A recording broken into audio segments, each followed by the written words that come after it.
ಎಲ್ಲರಿಗೂ ನಮಸ್ಕಾರ. ಪ್ರಜಾಕಿರಣ ವಾಹಿನಿಗೆ ಸ್ವಾಗತ. ಬೈಕ್ ನಲ್ಲಿ ಹೋಗ್ತಿರುವವರಿಗೆ ಇಲ್ವಾ ಸೇಫ್? ಟೂ ವೀಲರ್ ನಲ್ಲಿ ಹೋಗ್ತಿದ್ರೆ ಪಕ್ಕದಲ್ಲೇ ಯಮದೂತನ ರೀತಿಯಲ್ಲಿ ಬರುತ್ತೆ ವಾಟರ್ ಟ್ಯಾಂಕ್ಗಳು. ಒಂದೇ ತಿಂಗಳಲ್ಲಿ ಸುಮಾರು 3 ಜೀವಗಳನ್ನ ಬಲಿ ತೆಗೆದುಕೊಂಡ ವಾಟರ್ ಟ್ಯಾಂಕ್. ಇದಕ್ಕೆಲ್ಲ ನೇರ ಹೊಣೆ ಟ್ರಾಫಿಕ್ ಪೊಲೀಸರದ್ದೇ. ಇತ್ತೀಚೆಗಷ್ಟೇ ಯಲಹಂಕದ ಪ್ರತಿಷ್ಠಿತ ಶಾಲೆಯಾದ ಪೂರ್ಣ ಪ್ರಜ್ಞಾ ಸ್ಕೂಲ್ಗೆ ತನ್ನ ಮೊಮ್ಮಕ್ಕಳನ್ನು ಬಿಡಲು ಹೋದಂತಹ 67 ವರ್ಷದ ವೃದ್ಧನ ಮೇಲೆ ವಾಟರ್ ಟ್ಯಾಂಕ್ ರಭಸವಾಗಿ ಹರಿದಿದೆ. ಜೊತೆಗಿದ್ದ ಮೊಮ್ಮಕ್ಕಳು ಕೂದಲೆಳೆಯ ಅಂತರದಲ್ಲಿ ಬಚಾವಾಗಿದ್ದು ವೃದ್ಧ ಸ್ಥಳದಲ್ಲೇ ಮೃತಪಟ್ಟಿದ್ದಾರೆ. ಇದು ಒಂದೇ ಅಲ್ಲ, ದೊಡ್ಡಕನ್ನನಹಳ್ಳಿಯ ಕರ್ಮೇಲಾರಾಮ್ ರಸ್ತೆಯಲ್ಲೂ ಕೂಡ 61 ವರ್ಷದ ವೃದ್ಧೆ ಹಾಗೂ ಬೆಳ್ಳಂದೂರಿನಲ್ಲಿ 22 ವರ್ಷದ ಡೆಲಿವರಿ ಬಾಯ್ ಕೂಡ ವಾಟರ್ ಟ್ಯಾಂಕ್ ನಿಂದ ಬಲಿಯಾಗಿದ್ದಾರೆ. ಆದ್ರೆ ರೂಲ್ಸ್ ಪ್ರಕಾರ ಹೆವಿ ವೆಹಿಕಲ್ ಗಳಿಗೆ ಬೆಳಿಗ್ಗೆ 8 ರಿಂದ 12 ಗಂಟೆವರೆಗೆ ಮತ್ತು ಸಂಜೆ 4 ರಿಂದ 8 ಗಂಟೆವರೆಗೆ ನಗರದಲ್ಲಿ ಓಡಾಡೋದಕ್ಕೆ ನಿರ್ಬಂಧ ಇರುತ್ತೆ. ಆದ್ರೆ ಇದಿರೋದು ಹೊರಗಿರುವಂತಹ ವಾಹನಗಳಿಗೆ ಮಾತ್ರನಾ? ಒಳಗೆ ಓಡಾಡುವಂತಹ ಇಂತಹ ವಾಟರ್ ಟ್ಯಾಂಕ್ಗಳು ಹೆವಿ ವೆಹಿಕಲ್ ಗಳನ್ನ ಪೀಕ್ ಅವರ್ಸ್ ನಲ್ಲಿ ಓಡಾಡೋದಕ್ಕೆ ಅವಕಾಶ ಕೊಟ್ಟವರಾದ್ರೂ ಯಾರು? ಇದಕ್ಕೆ ನೇರ ಹೊಣೆ ಟ್ರಾಫಿಕ್ ಪೊಲೀಸ್ ಅವ್ರದ್ದೇ ಆಗಿರುತ್ತೆ. ಯಾಕಂದ್ರೆ ಪೊಲೀಸ್ ಅವರು, ಅದ್ರ ಟ್ರಾಫಿಕ್ ಪೊಲೀಸ್ ಅವರಂತ ಇರೋದೇ ಜನರ ರಕ್ಷಣೆ ಮಾಡೋದಕ್ಕೆ. ಇದನ್ನ ಮಾಡ್ತಿದ್ದಾರಾ ಅಥವಾ ವಸೂಲಿ ಕೆಲಸದಲ್ಲಿ ಏನಾದ್ರೂ ಇವರು ಬ್ಯುಸಿ ಆಗಿದ್ದಾರಾ? ಅಷ್ಟೇ ಅಲ್ಲ, ಇದು ದಾಖಲಿರುವ ಮಾಹಿತಿ ಮಾತ್ರ.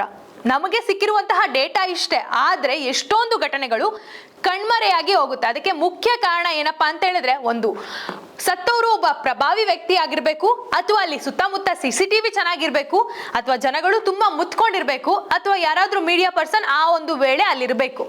ಆಗಷ್ಟೇ ಆ ಒಂದು ವ್ಯಕ್ತಿ ಅಥವಾ ಆ ಒಂದು ಘಟನೆ ಬೆಳಕಿಗೆ ಬರುತ್ತೆ. ಇಲ್ಲ ಅಂತ ಹೇಳಿದ್ರೆ ಆ ಘಟನೆ ಅಲ್ಲೇ ಬೂದಿ ಮುಚ್ಚಿದಂಗೆ ಹೊಟ್ಟೋಗ್ಬಿಡುತ್ತೆ. ಇದು ಜನಸಾಮಾನ್ಯರಿಗೆ ತಿಳಿಯೋದೇ ಇಲ್ಲ. ಏನಾಗ್ತಿದೆ ಏನಾಗಲ್ಲ ಅನ್ನೋದು ಸರ್ಕಾರಕ್ಕೂ ತಿಳಿಯೋದಿಲ್ಲ. ಜನಸಾಮಾನ್ಯನು ಯಾವ ಪರಿಸ್ಥಿತಿಯಲ್ಲಿದ್ದಾರೆ ಈ ಸುದ್ದಿ ತಿಳ್ಕೋಬೇಕು ಅಂತ ಹೇಳಿದ್ರೆ ಪ್ರತಿಯೊಂದು ಏರಿಯಾದಲ್ಲೂ ಹೋದ್ರೆ ಸರ್ಕಾರಕ್ಕೂ ಸಹ ಗೊತ್ತಾಗುತ್ತೆ ಎಷ್ಟು ವಾಟರ್ ಟ್ಯಾಂಕ್ ಗಳಿಂದ ಸಮಸ್ಯೆ ಅನುಭವಿಸ್ತಿದ್ದಾರೆ ಸಾಮಾನ್ಯ ಜನರು ಅಂತ ಹೇಳಿ. ಟೂ ವೀಲರ್ ನಲ್ಲಿ ಚಿಕ್ಕ ಚಿಕ್ಕ ಮಕ್ಕಳನ್ನ ಕರ್ಕೊಂಡು ಹೋಗ್ತಾ ಇರ್ತಾರೆ, ಅಥವಾ ಅವ್ರ ಆಫೀಸ್ ಬಿಸಿ ಶೆಡ್ಯೂಲ್ ಅಂತ ಹೇಳಿ ಟೈಮ್ ಇಲ್ಲದೆ ಹೋಗ್ತಿರ್ತಾರೆ. ಇಂತಹ ಟೈಮ್ ಅಲ್ಲಿ ಇಂತಹ ವಾಟರ್ ಟ್ಯಾಂಕ್ ಗಳು ಸಡನ್ ಆಗಿ ರಭಸವಾಗಿ ಬಂದು ಟರ್ನ್ ತಗೊಂಡ್ರೆ ಅವರ ಪರಿಸ್ಥಿತಿ ಏನಾಗ್ಬೇಕು? ಇದನ್ನ ನಿಲ್ಸೋದಕ್ಕೆ ಸಾಮಾನ್ಯ ಜನರಿಂದ ಸಾಧ್ಯ ಆಗೋದಿಲ್ಲ. ಸರ್ಕಾರವೇ ಇದನ್ನ ನೋಡಿ ನಿಭಾಯಿಸ್ಬೇಕು. ಯಾಕಂತ ಹೇಳಿದ್ರೆ ಈ ವಾಟರ್ ಟ್ಯಾಂಕ್ ಗಳ ಅವಶ್ಯಕತೆ ಇರೋದಾದ್ರೂ ಯಾರಿಗೆ? ಎಲ್ಲರ ಮನೆಯಲ್ಲೂ, ಎಲ್ಲ ಬೆಂಗಳೂರಿನಲ್ಲೂ, ನಮ್ಮ ನಗರಗಳಲ್ಲಿ ಎಲ್ಲರಲ್ಲೂ ಕಾವೇರಿ ನೀರಿನ ಫೆಸಿಲಿಟಿ ಇದ್ದೇ ಇರುತ್ತೆ. ಇನ್ಕೇಸ್ ಸಮ್ಮರ್ ಟೈಮ್ ಅಲ್ಲಿ ಅಷ್ಟೇ ನಂಗೆ ಗೊತ್ತಿರೋಂಗೆ ವಾಟರ್ ಟ್ಯಾಂಕ್ ಗಳ ಅವಶ್ಯಕತೆ ಇರುತ್ತೆ. ಅದು ಬಿಟ್ರೆ ಈ ಅಪಾರ್ಟ್ಮೆಂಟ್ ಗಳಿಗೆ, ದೊಡ್ಡ ದೊಡ್ಡ ಮಾಲ್ ಗಳಿಗೆ ಮಾತ್ರ ಈ ರೀತಿಯ ವಾಟರ್ ಟ್ಯಾಂಕ್ ಗಳ ಅವಶ್ಯಕತೆ ಇರುತ್ತೆ. ಇವರ ವಾಟರ್ ಟ್ಯಾಂಕ್ ನ ಮಾಫಿಯಾ ಮಾಡೋದಕ್ಕೆ ವಾಟರ್ ಟ್ಯಾಂಕ್ ಮಾಲೀಕರು ಸರಿಯಾಗಿ ವಾಹನನೇ ಓಡಿಸೋಕೆ ಬರ್ದೇ ಇರುವಂತಹ ಡ್ರೈವರ್ ಗಳನ್ನ ಕತ್ಕೊಂಡು ಅಮಾಯಕ ಜೀವವನ್ನ ತೆಗಿತಾ ಇದ್ದಾರೆ. ಇದನ್ನ ಹೆಚ್ಚು ಗಮನದಲ್ಲಿ ಸರ್ಕಾರ ತೆಗೆದುಕೊಂಡು ಇಂತಹ ಪೀಕ್ ಅವರ್ಸ್ ಗಳಲ್ಲಿ ಈ ರೀತಿಯ ವಾಹನಗಳು ಓಡಾಡೋದಕ್ಕೆ ಬಿಡಬಾರ್ದು.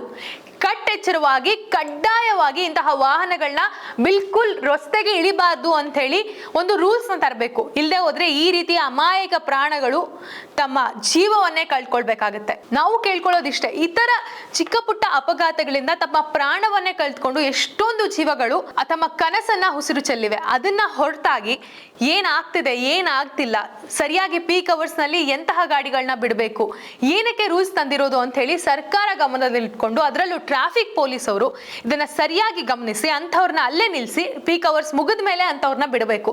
ಇಲ್ಲದೆ ಹೋದ್ರೆ ಈ ಒಂದು ಸಮಸ್ಯೆಗೆ ಪರಿಹಾರ ಸಿಗೋದೇ ಇಲ್ಲ. 1 ತಿಂಗಳಲ್ಲೇ 3 ಜೀವ ಉಸಿರುಗಟ್ಟಿದೆ ಈ ಒಂದು ವಾಟರ್ ಟ್ಯಾಂಕ್ ನಿಂದ ಅಂತ ಹೇಳಿದ್ರೆ ಉಳಿದ ಜೀವಗಳ ಕತೆ ಏನು? ಎಷ್ಟು ಜೀವಗಳು ಇದೇ ರೀತಿ ಹೋಗಿರ್ತವೆ ಅಂತ ಹೇಳಿ ನಮಗೆ ದಾಖಲೆಗಳು ಸಹ ಇರೋದಿಲ್ಲ. ಅದನ್ನ ಗಮನದಲ್ಲಿಟ್ಕೊಂಡು ಸರ್ಕಾರ ಕೂಡಲೇ ಇದಕ್ಕೆ ಒಂದು ಕಠಿಣ ಕ್ರಮವನ್ನ ತೆಗೆದುಕೊಳ್ಬೇಕು. ಇಲ್ಲ ಅಂತ ಹೇಳಿದ್ರೆ ಇದೇ ರೀತಿಯ ಅಮಾಯಕ ಪ್ರಾಣಗಳು ರೋಡಲ್ಲೇ, ರಸ್ತೆಯಲ್ಲೇ ಬಲಿಯಾಗಬೇಕಾಗತ್ತೆ.